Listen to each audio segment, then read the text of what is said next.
Hey, what's up, you guys? So today I will show you how you can add link to your Instagram story.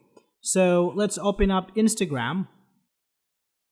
Let's make a story and take a picture.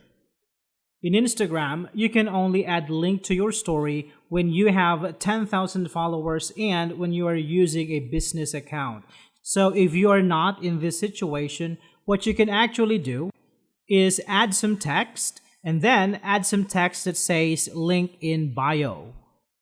Now go back to your profile, tap on edit profile, and tap on add link.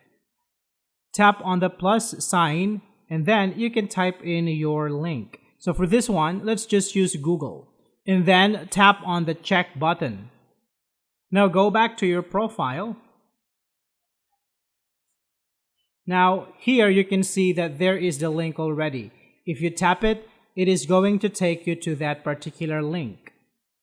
So that's it for this video, guys. I hope this is helpful. Thank you for watching, and I will see you in the next one.